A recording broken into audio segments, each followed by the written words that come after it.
Hello! In today's video, I'm going to present you the review of the book A Lesson Before Dying by the African-American author Ernest Gaines. This historical fiction novel invites us to discover the social conditions in which colored people lived without having civil rights, by telling the story of a colored young man who has been falsely accused on death. In my opinion, the story told by a black man becomes it more touching and more moving because he makes us empathize with his people. A Lesson Before Dying introduces us in the community of Bayonne, Louisiana, in late 1940s, where Jefferson, a black man, is accused of a murder he didn't commit, and he is sentenced to die in the electric chair. During the trial, he is called a hog by his defense attorney, what deeply hurts Miss Emma, his nana. So she decides to ask Grant for help. Grant is a black teacher. She wants him to make Jefferson understand he is not a hog, that he is a man. Jefferson has been locked in his mind, thinking that he is a hog, but Grant explains him that white people had a myth. They believe that they are better than anyone else, and Grant asks Jefferson to become a hero and break that myth. He asks him to stay strong and brave until the end and prove that white people are wrong. So, becoming a hero, he would make his quarter feel proud of him, and that's the lesson Grant wants Jefferson to learn.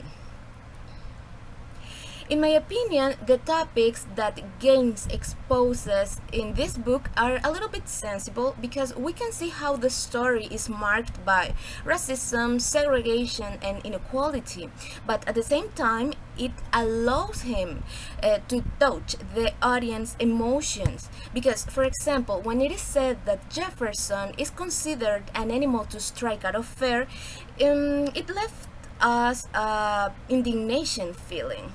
Also, I liked the styles in which the text was written, descriptive and narrative, because they help the audience to transport themselves into the conditions in which these people were living.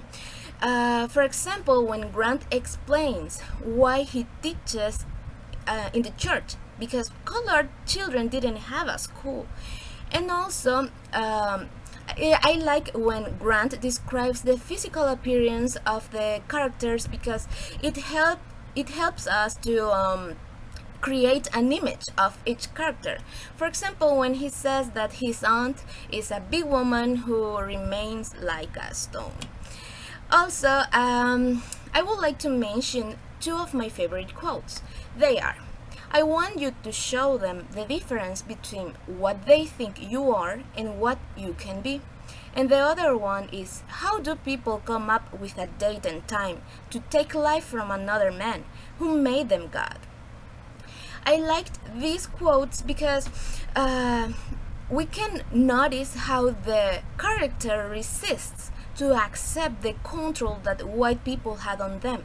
Also, I liked these quotes because they encourage the critical thinking and by showing how the characters felt regarding the treatment they received from white people.